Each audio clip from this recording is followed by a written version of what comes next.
This show is part of the RetroZap.com podcast network.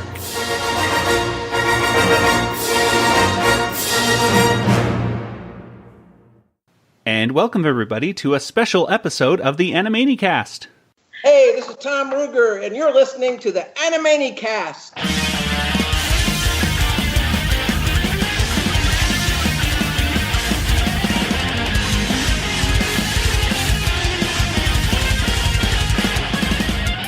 And welcome once again to the Animaniacs. We are the only podcast out there that's dedicated to the animated television series, Animaniacs. And here we explore the series episode by episode.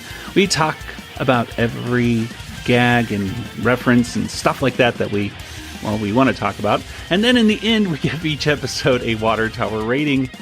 I am Joey, and joining me once again is my brother, Nathan. I'm a super strong Warner sibling. And across the country in Georgia, it's Kelly. Hi there. And joining us once again, we are excited to welcome back the creator of Animaniacs. It's Mr. Tom Ruegger is back with us. Hello, Tom. Yes, always. Well, today we are excited because we've just wrapped up our discussions of all 99 episodes of Animaniacs. And so we thought we better get Tom back on here to talk about specifically the years of Animaniacs of working in the Kids WB years. We've had, Tom, you were on, a little over a year and a half or so, and we kind of left off with Animaniacs getting on to Kids WB, but we mostly, focused, I think, on the first two seasons. So it's great to have you back on here again so we can learn about the rest of the story, right? Glad to be here. Well, I suppose we should get right into it. So when it comes to Animaniacs, we started off with two seasons with, what was it, I think it was 65 episodes in season one, and then some leftovers for season two. Like four episodes. We had some scraps remaining. We had about 4.5 hours worth of material that they were part of the 65 episode package, but we were so incredibly economical in our production. And just by using the little bridges, by repeating them, like the little tunes like the Slappy Squirrel theme or the Pinky and the Brain theme, by repeating those bits of footage, it added up. So we actually had 4.5 hours worth of extra stuff culled from those 65 half hours. I always thought that these episodes were truly a gift to Warner Brothers, and they basically had 4 free episodes. They didn't look at it that way. They felt that the first 65 had cost enough to justify.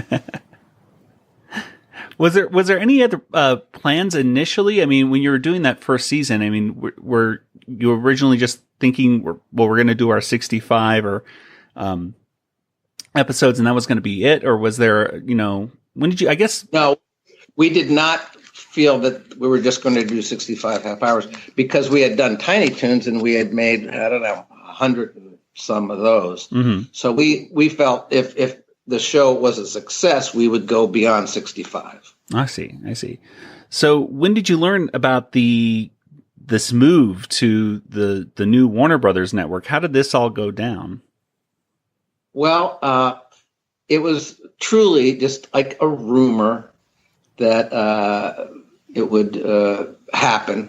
A guy named Jamie Kellner was the man behind it. He had helped make Fox Network come to life. He was one of the key people. And so Warner Brothers, either they recruited him or he talked them into hiring him. So the minute Jamie Kellner showed up at Warner Brothers, the concept was there would become a Warner Brothers network to rival Fox and NBC and CBS and ABC. So, big talk, lots of, we're going to become huge. And so I guess there was a little bit of excitement. little bit of excitement.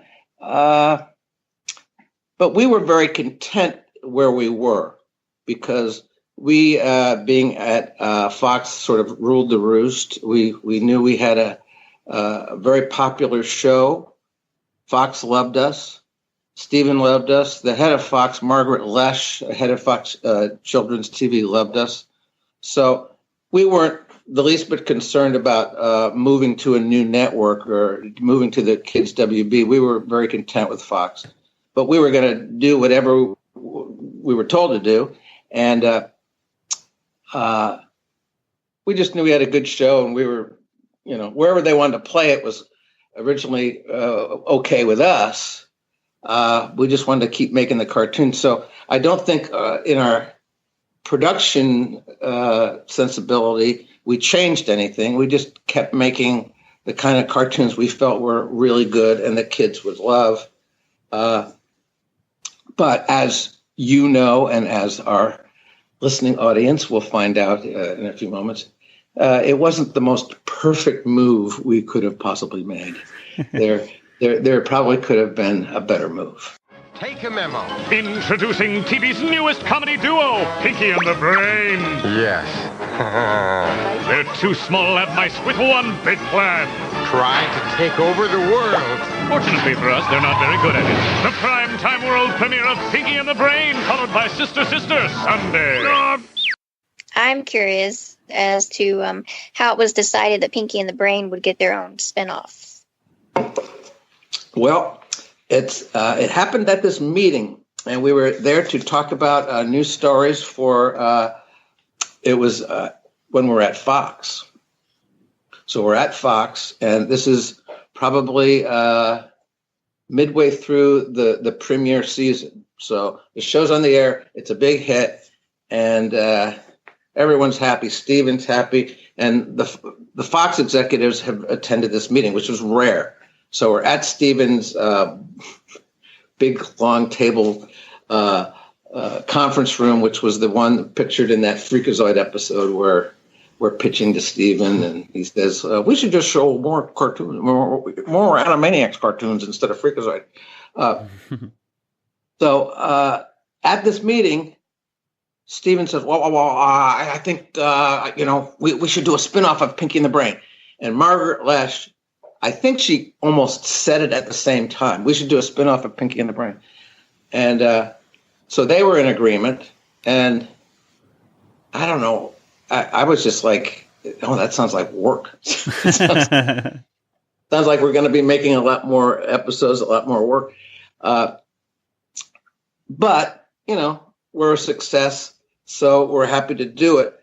But again, it was, Kelly, it was very early. It was like right out of the gate. We knew we had Tiny Toons was a hit. Now Animaniacs is a hit. Very quickly. It was like months after our premiere. So that went into the works pretty quickly. And but before we could pull it together, before we could put it on the air, the Fox deal fell apart because Warner Brothers decided we're going to have our own network and we're going to take all these cartoons we have on Fox, Tiny Toons, Animaniacs, and whatever new we make, we're going to put it on Kids WB and we're going to own children's entertainment on television. Oh, boy. And now, as you also remember, Kelly, Pinky and the Brain, we initially were making it for Saturday morning. We're just going to make more Pinky and the Brains, and we have an order of 65 half hours of Pinky and the Brain. So we're all like, well, we're going to be sitting back and making cartoons for a while. But I'd say probably May. So May is when the upfronts for primetime television. And so the month of May before the premiere of the WB with that frog dancing, the folks at Kids WB decided, we want you to give us your Pinky and the Brain episodes for primetime Sunday night, 7 p.m. Now, these shows were being made, and they were good. They were great cartoons, but we're not thinking of a primetime audience. We're thinking of our regular audience, and that's when we sort of let the network executives, who have never ever touched any cartoons any of us have ever made, at Warner Brothers. The network executives never really got involved with Tiny Toons or Animaniacs, but suddenly now we want Pinky and the Brain for prime time. Then they started, I would say, what would you call it, meddling. That's when they started to say, we want to have a say in this. And the beauty of our lives up to that point is that they might have said that sort of thing. We'd like to have a say in this cartoon or that cartoon. But we would just say, you know what, Stephen really likes this cartoon, so, back off. So that's the way we were operating. But now, Jamie Kellner and his team, and, I'm not going into who the people were. They started saying, we want Pinky and the Brain to be a primetime sitcom. We want to change Pinky and the Brain, okay? We don't want it really to be just about them trying to take over the world every night. We want it to be sort of like your standard sitcom, so that at the lab, like, there'll be the wacky neighbor that comes by, like in a standard sitcom, and then the wacky neighbor turned out to be Dick Clark. It's like, what? Why is Dick Clark their neighbor? And so some of this stuff made it into, I would call it the second wave of primetime Pinky and the Brain cartoons, because the first wave of Pinky and the Brain cartoons that appeared in primetime were a handful of cartoons, half hours that we had made with the intention of having them be in the new Pinky and the Brain series on its own. Part of this initial wave became, we grabbed a bunch of Pinky and the Brain shorts from the Animaniacs series and cobbled them into half hours to fill in the gap between the new half hours that were coming through. And then I think they may have taken us off the air for a few weeks or a couple of months to wait for these new Pinky and the Brains with the sitcom attitude. And Peter Hastings was tasked with the concept of getting together a team of sitcom writers and having like a writer's room and doing Pinky and the Brains that way. And it was, I think, a tough challenge. And again, you had the network involved, really wanting it to be, like, who's the boss? So anyway, this ultimately became a handful of episodes became this version of the Pinky and the Brain show. And you could probably find them on the DVD, but it didn't click. It's not like the audience that loved Pinky and the Brain suddenly said, "Oh, this is such an improvement. We love this version so much better." I don't think that was the case at all. So I think at some point, Warner Brothers, after the first 20 weeks or 39 weeks or something, they said, okay, let's send Pinky and the Brain back to the morning schedule on Saturday. So it played every day of the week. We made 65 half hours, as you know. One other thing about the premiere of Pinky and the Brain in primetime.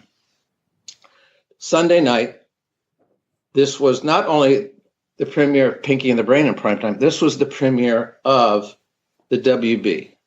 The WB arrived on its channel syndication group around the country. I don't know how much coverage it had, but it was sort of like being on shortwave radio. I mean, it was not major coverage around the country.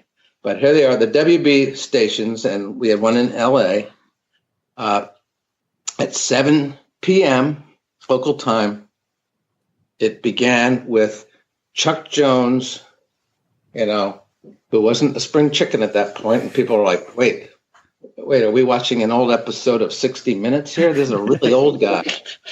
And no, you're watching a different channel. 60 Minutes is on the other channel. It's 7 o'clock Sunday night, and here's Chuck Jones, and welcome to the WB, or whatever he said, and the frog comes dancing out. Hello, my baby.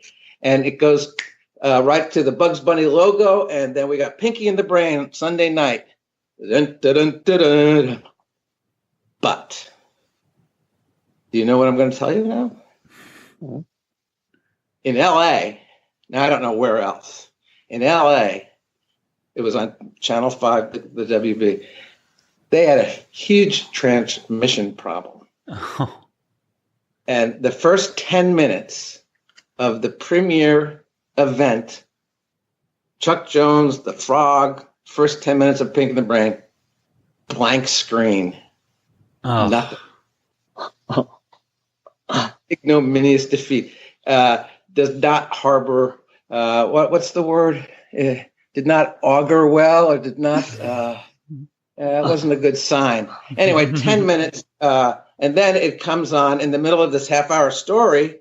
The Brain's in a submarine, and he's playing, captain, and it was like, well, nobody's going to know what's going on here. So, not a great start. I remember I was calling up McCurdy. I was calling up Peter. What's going on? Are you getting it? No, I'm not getting it. Oh, So my goodness. That was the beginning of Pinky and the Brain's journey on Kids WB. Definitely a bumpy start, that's for sure. Mary Hartless here at the Warner Brothers Studios, where something very big is happening right inside these walls. We've learned that the Warner characters are secretly forming their very own TV network for kids, and that's just the beginning. Rumors are flying that 3 of Warner's biggest superstars are leaving their old network and moving home to the lot. Who could they be? And why is a moving van pulling up to the water tower? Here's what we do know. Sylvester and Tweety are back from a 30-year vacation and are planning their first weekly mystery series. Bugs Bunny has signed Earthworm Jim to turn his hit video game into his own explosive new show. Steven Spielberg will soon be unveiling his secret new creation, Freakazoid.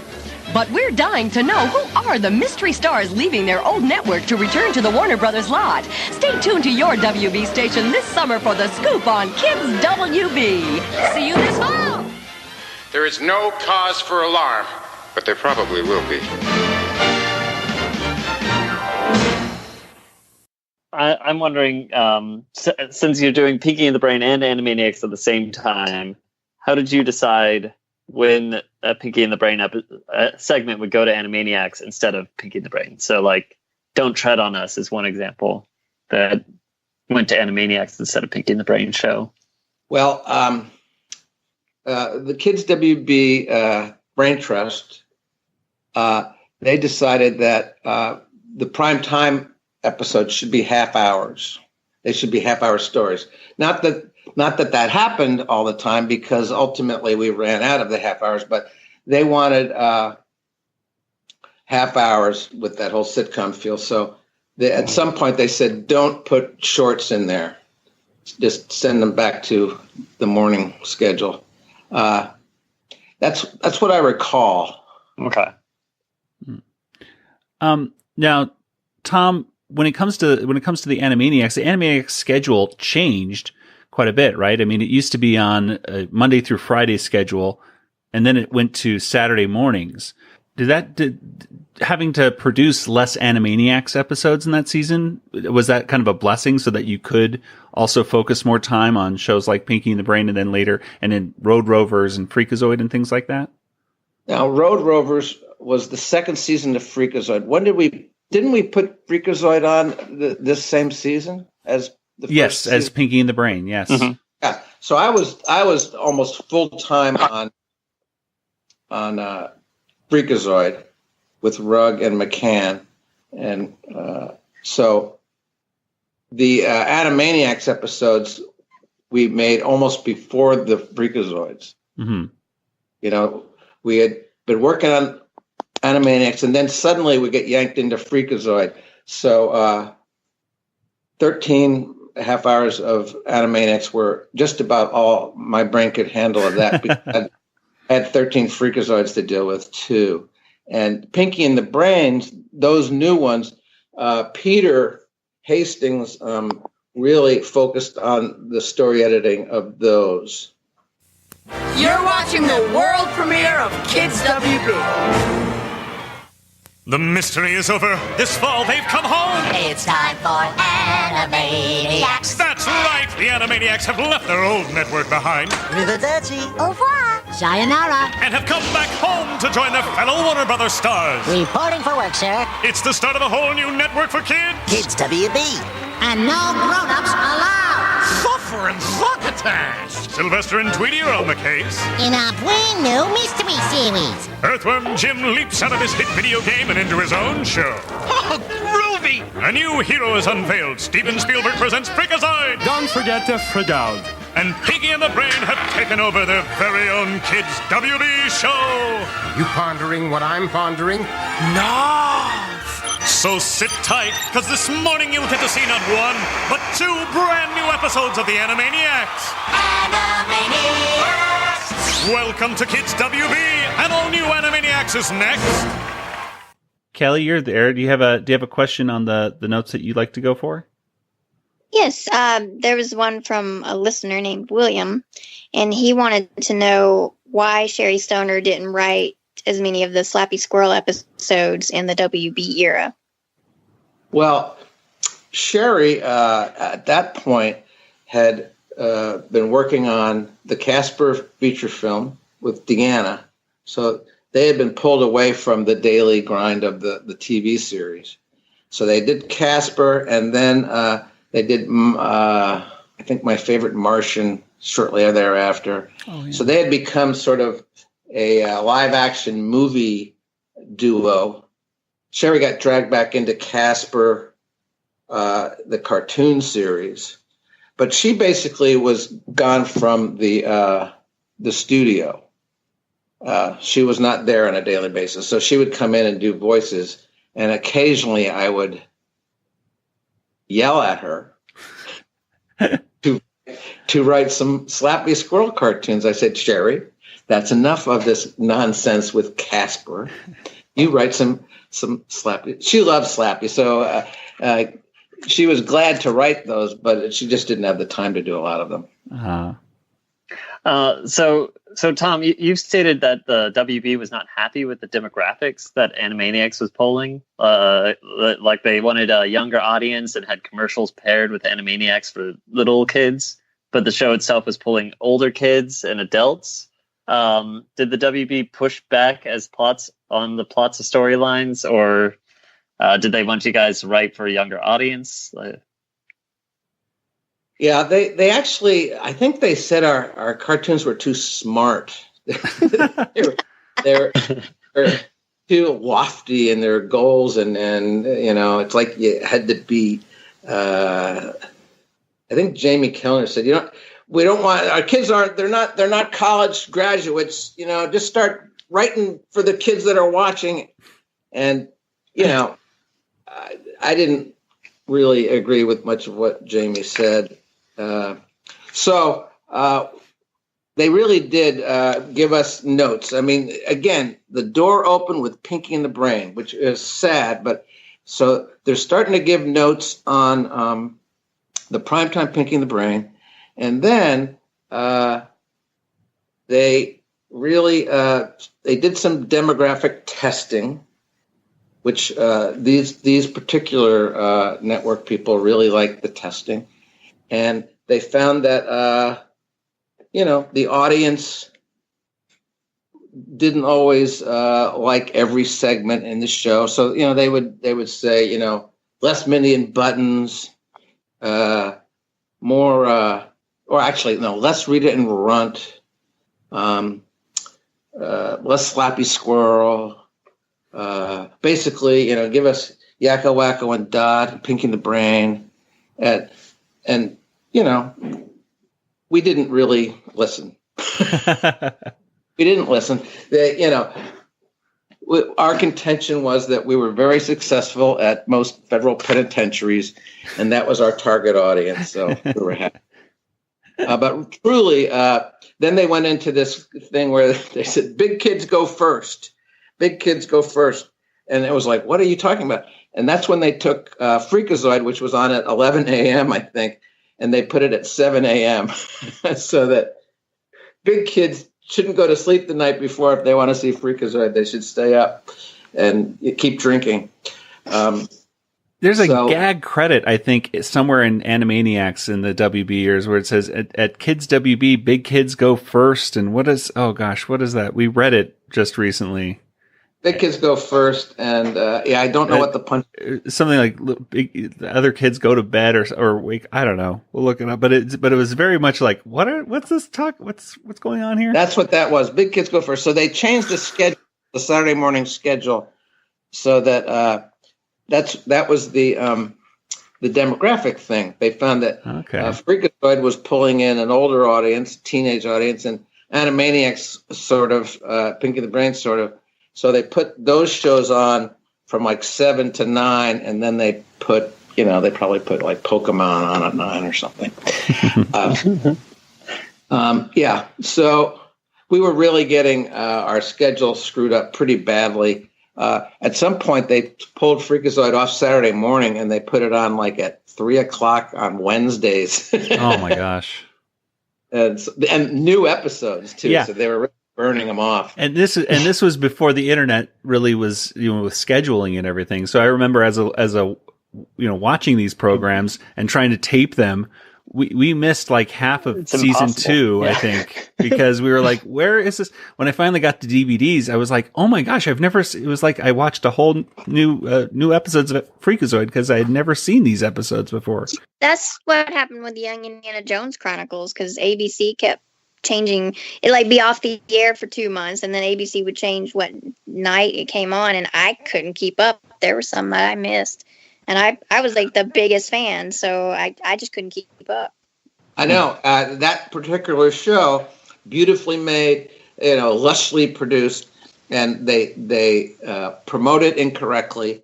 It doesn't get the numbers the first week, and then they just bury it on like Saturday night at 10 o'clock. I was like, what? That's not the audience. But the WB had all sorts of programming problems. There was a really, and I'm going to blank on this. It was a really great show. It was a Western. And it wasn't Calamity Jane, but anyway, it was beautifully made. It was made in France. It looked like, if you, for a visual reference, the opening visuals, main title of the Wild Wild West TV show had some cartoon drawings, and it looked very much like a Clint Eastwood type drawing of a Western guy. So this was a beautifully drawn animated series about a woman who is like, kick-ass Western gal who, is righting wrongs and standing up for justice. And it was fabulous. And Jennifer Jason Leigh, the actress, she did the voice on it.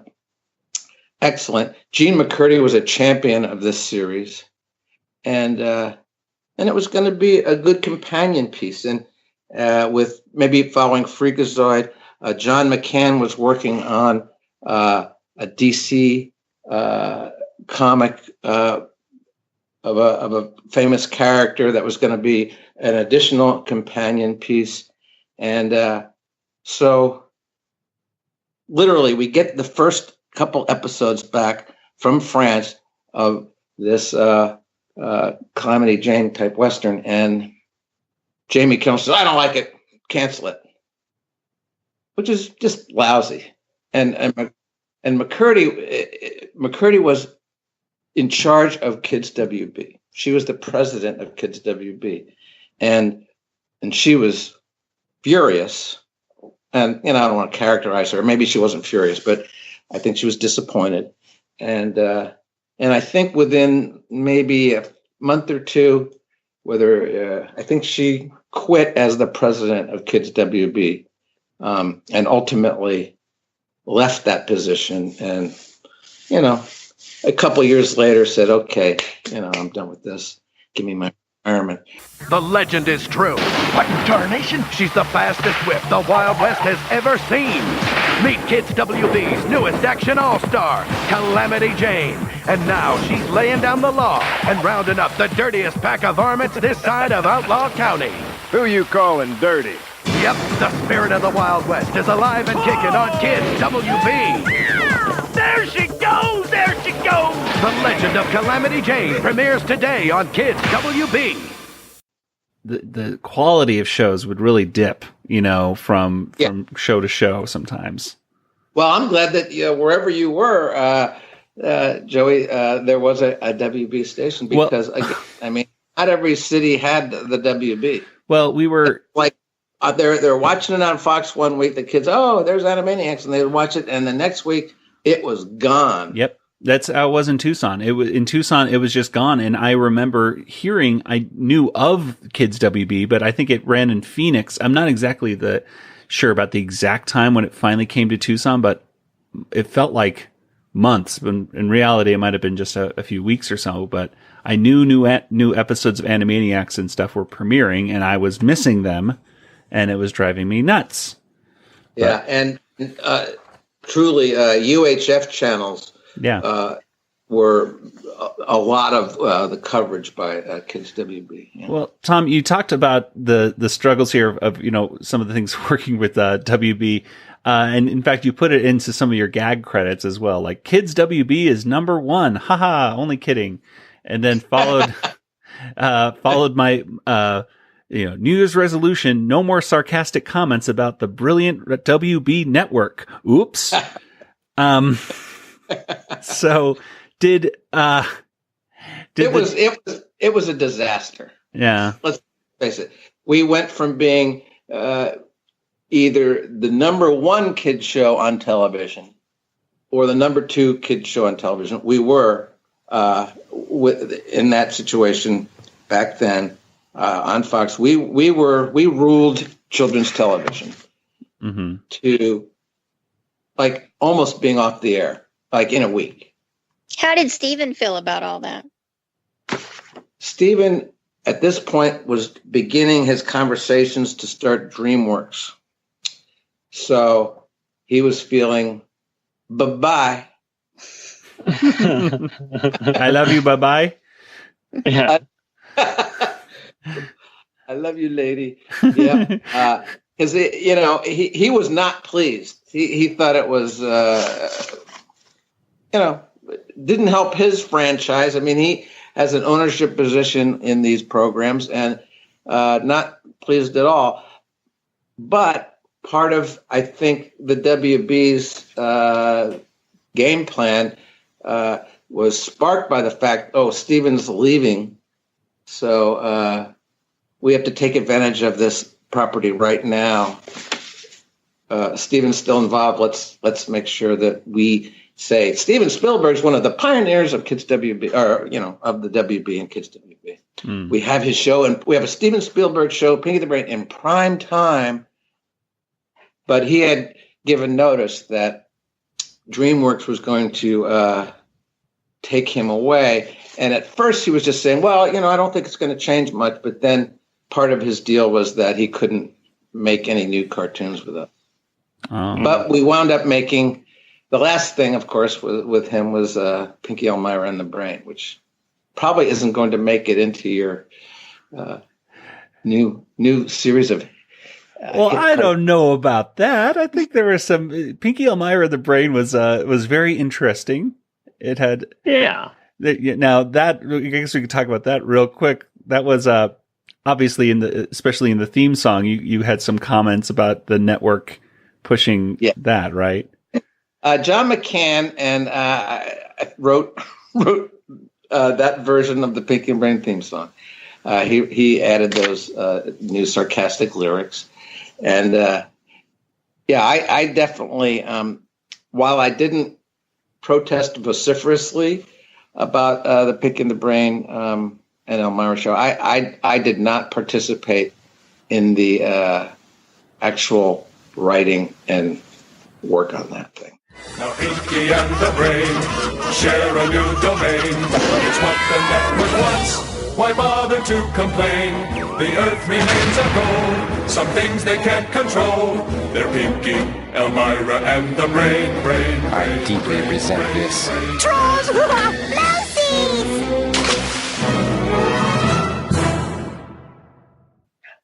So Tom, there's not a lot of one-off episodes in the Kids WB years, like A Gift of Gold, about a piece of wrapping paper, and Wings Take Heart, about bugs and love. There's a cuckoo clock looking. Those, Nick Holland. Oh yeah, and Steve, the gold paper thing. That idea began with Steven. Yeah. Really? Okay. Marlo Weissman, one of our freelance writers, Marlo Weissman, came in with the cuckoo clock episode, which I thought that's the one. Absolutely adorable, and I thought it was a really nice cartoon. But we didn't do a lot of sort of one-offs.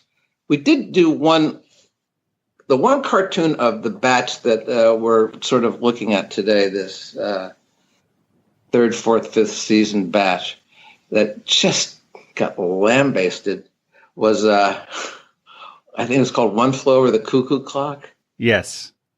The half hour with Slappy apparently falling into profound senility and Skippy being taken off by a social worker.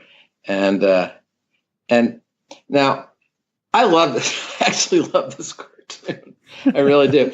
And it reminds me of like a really old Little Rascal or a Our Gang comedy, because they would have these episodes of Our Gang, Little Rascal, that had great pathos to them, where the old woman's going to lose her home because the landlord's coming, and the kids, they find the bonds that are going to pay it, but they put the bonds as the tail of a kite up. I remember. I've seen that one. Have to go run after the kite, and anyway, so Slappy being, and I'd say that the objection I think I got from inside the building at Warner Brothers is that, this is a serious condition that most people don't recover from. So it's, this may not be, this could traumatize children or something, if their grandmother got sick. And I'm thinking, well, this is a cartoon, so let's back off a little bit. And it probably had a little bit more drama than your typical Slappy and Skippy squirrel cartoon. But so I think that's the cartoon that replaced these one-offs, because the one-offs had little serious touches to them. So this was a whole half hour that had a serious touch. And I think McCurdy and others thought, don't do those, please. Keep them fun. Didn't you say? I think I read somewhere that you said that was that episode was meant something to you because of your aunt or something like that. Yeah, my Aunt Catherine. It's sort of my tribute to her, and yet I think I just feel like I missed my opportunity with my Aunt Catherine when she was really old. I didn't visit her enough, and I always have felt bad about that. And so here we have Skippy visiting her and helping her escape, because my Aunt Catherine was in, very nice retirement community. But the last time I saw her, she said, "Get me out of here. Get me." Well, that one won our latest poll for the last four Skippy and Slappy cartoons, of which was your favorite. That one actually won the favorite for people. Yeah, I have not watched it in a long time. I'm going to watch that again, because I have fond memories of that, and it was a lot of work. Starlight, star bright, first star I see tonight. I wish I might have the wish I wish tonight. I wish Aunt Slappy would get better and things were like they used to be. Hey, Pinocchio! I ain't the blue fairy, but I think your wish just got answered. Aunt Slappy! Come on, kiddo, let's go home. All right! let's go ahead and get to some other specific questions about other episodes then. So let's one that comes to mind, first of all, the end of season 3, there's a bunch of songs. There's an episode that had, like the Panama Canal, and it was just basically nonstop songs. Was that just because it was just a bunch of just leftover songs? You just said, well, just put it all together into one episode at the end? Throughout the entire 99 episode run of Animaniacs, I had this wall in my office, and on the wall were color-coded cards. So, the Warner Brothers were all pink cards, all the Warner Adventures, and the Pinky and the Brains were all blues. And so I tried to, I wasn't color coordinating the cartoons, but basically on each card it would have the title of the cartoon and the length of the cartoon, the footage. And I knew that I had to hit around 1850 in footage for a half an hour. So there were, I'd like to put a Yakko Wacko and Doc cartoon in the show, and maybe a Slappy Squirrel cartoon, which were orange cards. And so I would mix them up. And so one of the fun things, we didn't produce these shows as half hours. We produced shorts, a batch of shorts, and then we would ship overseas a batch of shorts that added up to 1,850 feet, which would give us the length of a half hour. But we wouldn't air that batch together because I had withheld that decision because I wanted to be able to mix and match the best or what worked together best. Now, in this third season we're talking about here, we were doing a lot of shows without Pinky and the Brain. So we were building them a little differently. I was putting what I thought worked together best. And before we ever got to the music episode, there were, some shows that I thought really worked really well. For instance, the Tiger Prince episode, I think it's just a really great half hour, I think. The Tiger Prince is brilliant, and Peter Hastings really worked his tail off on that one. And then that also has all the words in the English language wrap around. Then it has that Dr. Seuss thing, Kid in the Lid. And then it has the whole, and this is the type of thing that drove the network people crazy, where we did Method to Her Madness, which is Slappy and Skippy Squirrel visiting an acting class with the Stanislavski method of acting, which was taking place in the 50s. And so Marlon Brando's in it, and Marilyn Monroe's in it, and all these other acting students at this school. And honestly, the network is saying, what are you guys doing? What are you doing? You're doing a period piece with Skippy suddenly being like a hip jive guy. Why can't you just be consistent and leave her in the park in Burbank? And we said, well, because this interests us. We think this is funny and it's good. The Please Get a Life cartoon, which is on the episode before that, that's gotten a lot of attention over the years. So anyway, we had, I think, some really great cartoons going. But we did have an extra batch of songs, because songs became kind of important because all the writers wanted to get royalties. And that was the only way they could get. Basically, we never got residuals for writing any of the cartoons, because residuals are for live action writers, not for animation writers. But we could get a royalty by writing a song. So Randy had written a bunch of songs previous, and everybody said, well, why is Randy getting all the royalties? So basically, everyone got a little piece of royalty in episode 82, which had Wacko's Two-Note Song, which is a brilliant cartoon written by Peter Hastings, and I think he did the music for that. The Panama Canal song, I think it's Ruegger McCann. I think McCann, I want to say. I like that. Yeah, I love that song. Hello Nurses, Randy. The Ballad of Magellan is, I think, Paul. Return of Wackarati is Maurice LaMarche burping, and I wrote the big rap party tonight, which is sort of a parody of a Cab Calloway number, 15-minute intermission, big rap party. So anyway, those songs had piled up, and I realized, wait, I got so many songs here. I could make a whole musical half hour, and it made sense at that point because we had found good slots for a lot of the other cartoons. I do want to mention one cartoon we kind of skipped past that I really think is This Pun for Hire. Yeah.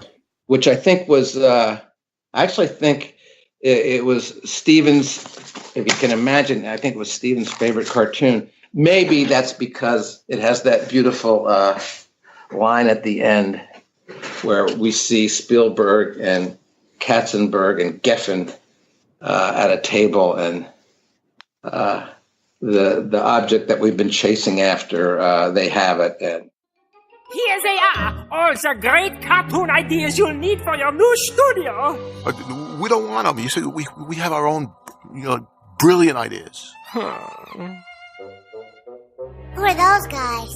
The stuff that DreamWorks are made of. But I think there's some really great cartoons in this fourth season. I love the Flame cartoons. I think The Sound of Warners is one of Rugg's best. And I also love Soccer Coach Slappy because it's the one where my son Nathan, who plays Skippy, has to cry a lot, and he really hated that. So I always feel that he was quite the trooper to get through that. And I also love episode 79, which is My Mother the Squirrel, Oh Say Can You See, 12 Days of Christmas. The reason I love this one so much is that all three of my sons are doing voices. Cody's doing the little bluebird in the 12 Days of Christmas and My Mother the Squirrel. Nathan's doing Skippy, and Oh Say Can You See, Luke's doing the Flame. So that one's a beaut. But getting back to the big song thing, episode 82 is packed with songs because there they were all just begging to be fit into a half hour, and the schedule allowed it. You did mention the Please, Please, Please Get a Life Foundation there as well. Now, that has gotten a lot of play, as you said, recently. I think mainly because of especially the internet culture today. I'm not really sure how to phrase this, but did we use the reference guide a lot that a lot of the folks used? Did you find them the folks to be I don't know if annoying is the correct word, but or I didn't write this one, and Peter wrote it.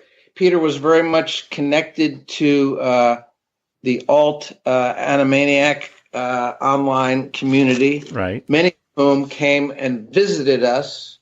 We had a whole troop of people come and go to a recording session and a music session. So this was truly, I think it was meant in good fun, honest fun. But then the problem is, I think the artist then made the character who needs to get a life. They sort of made sort of disgusting looking, and that may have been a little bit unfair. But I think we were not by any means upset with any attention we were getting. We were very delighted that anyone online was interested in our show. So if this discouraged anyone, it was not the intention. Oh yeah, well, it was a different world of internet back then too. Much more kinder too, which was compared to today. No, not in the Star Wars community. Well, that's true. You have to watch out where not you with go. the expanded universe. Yeah, one of the I think I've mentioned this before, but the Three Tenors and Your Out cartoon was the one with Pavarotti and the other opera singers singing at Dodger Stadium. You know, it was a big, elaborate cartoon, a lot of work. Slappy Squirrel is at the stadium. She thinks she's at a baseball game and really kind of torments these three opera singers. And but I told you about getting called into the head office on this one. No, I don't think so. So this thing aired.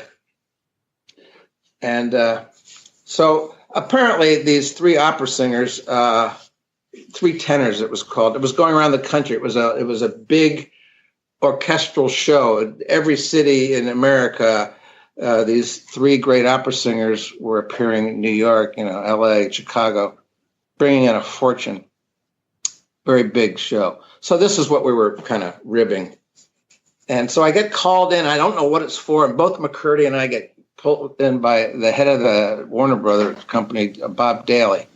And he's like this. He's like, his arms folded on the desk, and he's like looking at us very pleasantly. He said, "Now let me tell you something. Warner Brothers, big company. We have all these different properties, IPs, and personalities that work for us. And so anyway, one of our biggest money makers this year is our concert tour that we have put together starring the three tenors. And they're very successful, and they're making us a lot of money.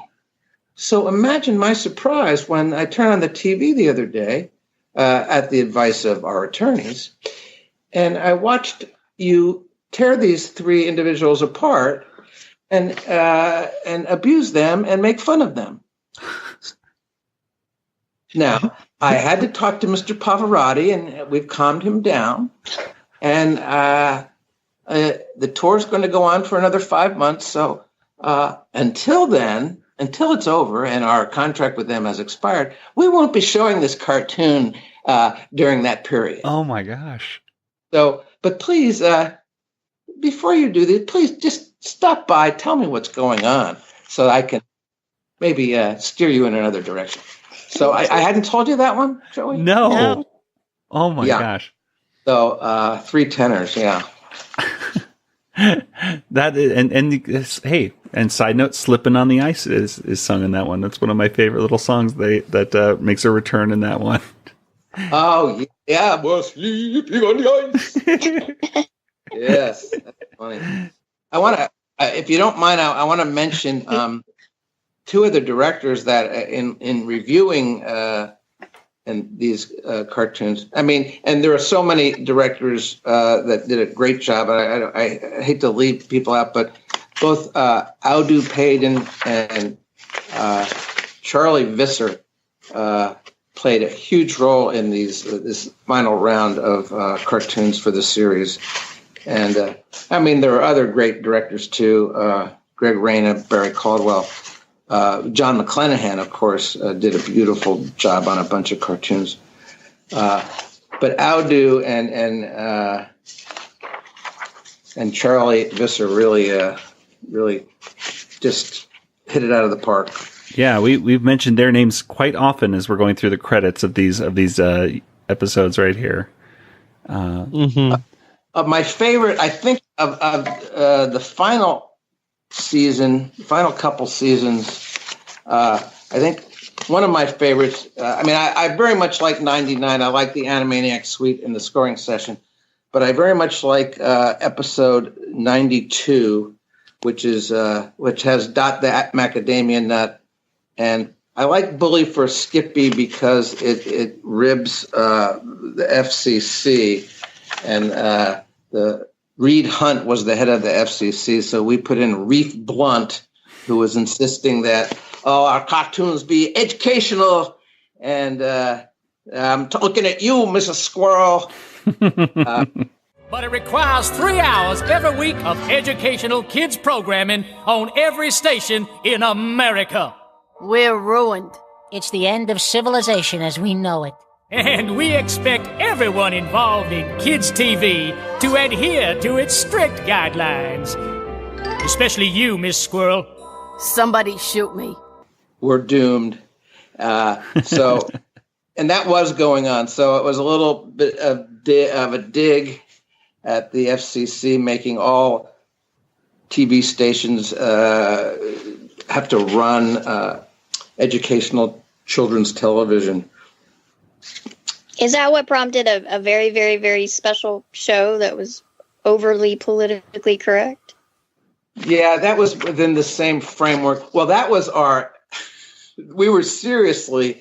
we wanted to win the Humanitas Award. That was an award that was going around that's supposed to be like, that creates an environment of moral uplift. And it's an award that is still existent today. And we hadn't won. We'd won a Peabody, and we won some Emmys, and we won this and that, and we wanted to win a Humanitas. So rather than do something that could win a Humanitas, we did something that could only annoy them and guarantee we'll never win one. Hey, it's time to get going to that lecture on ozone depletion. We can catch the bus over here. Well, why don't we just walk? It'll be a positive step towards helping the environment. Oh, how's that, Dot? Well, you see, Yakko, car engines consume fossil fuels, which are a non-renewable source of energy. And the burning of those fuels contributes to pollutants in our atmosphere. That's why carpooling and use of public transportation can go a long way in helping to provide a cleaner environment. That, and getting a ride with Ed Begley Jr. I wonder if you have any memories of Magic Time and the Brains Apprentice, that episode. So that one got delayed quite a few months. It was supposed to release as episode 94. It got released, I think, after episode 97. But it's a great episode. I think even when it aired, it was still not a finished episode. So I wonder if you remember anything about that. You mean the Brains Apprentice had some retakes that were needed? I think it originally aired with different segments besides it. Let me see if I can find out what. I just remember that one being now, from the original airing. It was different. Aren't they based on Siegfried and Roy?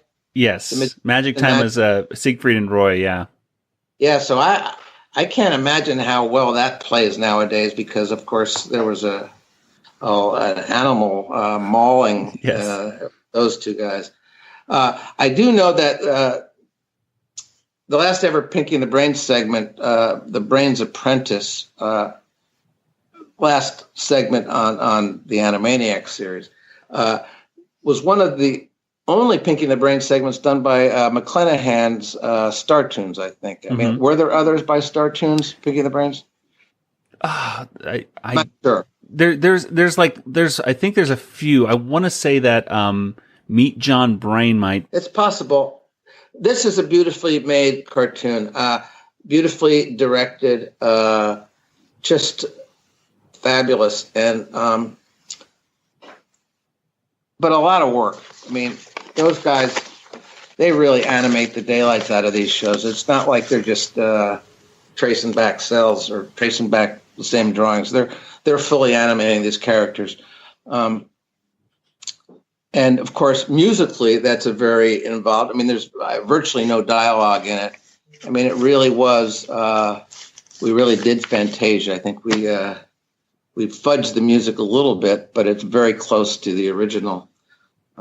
So this was something that Richard Stone and Julian Steve Bernstein worked really hard on to make it, I think, a really standout episode. Now let's go to one episode here, the Hooray for North Hollywood, which was put into two different parts. Was this originally planned to be 2 episodes or a TV movie, or it seems like it was going to be destined for something a little bigger. I don't know. Maybe it's just the hunch I get, or was it always meant to be 2 episodes? Well, was it always meant to be 2 episodes? I don't think it was meant to be 2 episodes. I just think it got long, right? And Randy really wanted to do an updated version of Variety Speak. And and he had a bunch of sort of LA songs. He had LA Dot, I think, is in it. Right. And they're just a big pile of songs that were that we hadn't wedged into other episodes, and we hadn't isolated them. And so he had a big batch of songs. So that what it became, it became a patch job where I knew I had all these songs, and I knew I could make a double episode out of it. So the interstitial stuff is where most of my work comes in, where I'm, and it's a little bit like the famous cartoon The Scarlet Pimpernel, where Daffy Duck is pitching his cartoon to JB. It's going to be great, JB. And then, and you see the Scarlet Pimpernel cartoon. You keep going back to Daffy just pitching his brains out. And then at the end, he says, and at the end of the cartoon, JB, there's nothing left for the Scarlet Pimpernel to do but to blow his brains out. And he does. And so you have to kill yourself to sell a story around here. So this cartoon is our version of that. And they're trying to sell a movie story.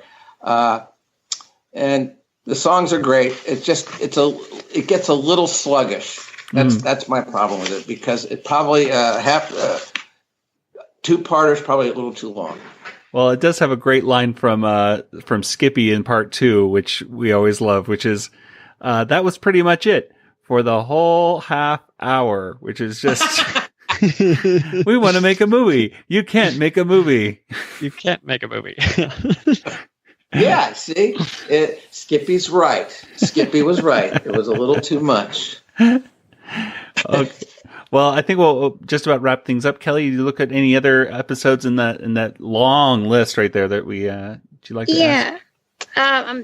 My question's about the final episode 99, and the Animaniacs suite is a really great way to wrap up the series with the music and the montage and everything else. But at what point did y'all know that was going to be the last episode?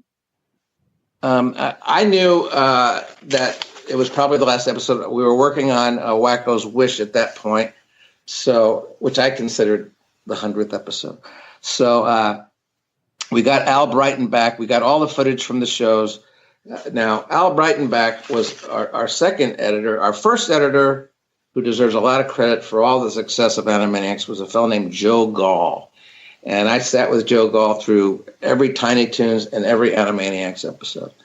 And at this point, Al Breitenbach had proved himself a brilliant editor on Freakazoid. He's the guy that would find that crazy live action footage that we'd throw into Freakazoid now and then. And he edited all the Freakazoids. And so we threw this big assignment, and it's a big, tough assignment. Here's this piece of music.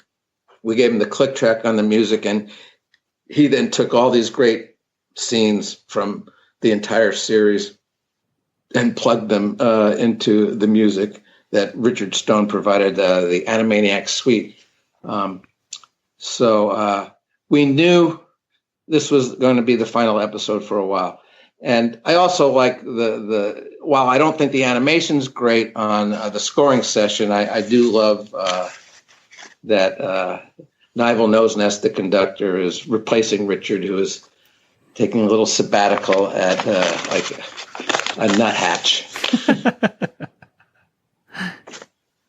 Camarillo, he's taking a little rest in Camarillo, which was a psychiatric hospital ago. Yeah, we hadn't realized that until we had looked into some of our notes right there and seen that was a very inside joke right there. That was quite good. Uncle Nose Nest. Oh, don't mind me. Just go right ahead. Rule number 2: never interrupt me. Sorry to interrupt, but does anybody know where I'm sitting? There. Thanks. Nice tie. Yard sale? Rule number 3: musicians will arrive with their instruments tuned and prepared to play. Hi. Do you happen to know if there's a recording session today? Yes, there is a recording session today. Oh, well, I left my sheet music in the water tower. Do you have an extra copy I can borrow? Just take your seat. Anyway, I think we've covered it. We've done it. Wow.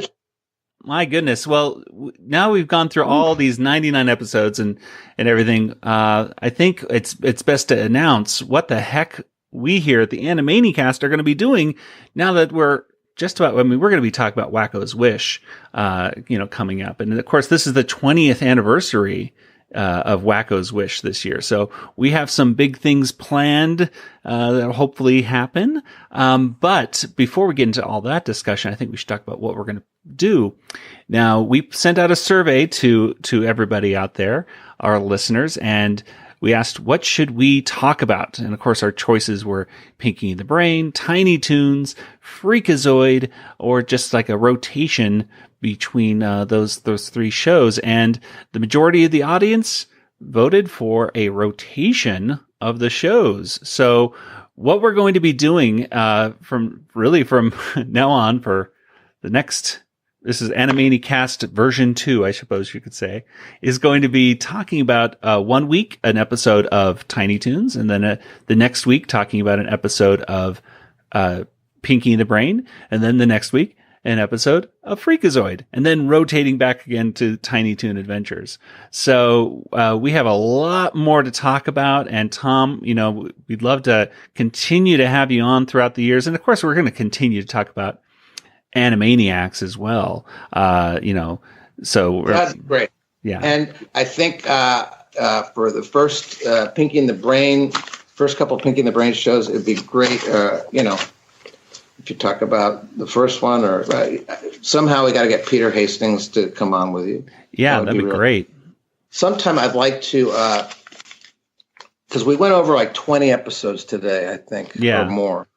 Sometime in the future, I'd like to do a recap of like the first 20 episodes, the second 20 episodes. In other words, if we could do a little, like, let's revisit a few of the episodes. Yeah, absolutely. We could even do, especially if you disliked an episode, we could do like a point counterpoint type thing. Ooh. You know what I mean? Yeah, we could have fun. That would be good. Bring on someone that hates this or something.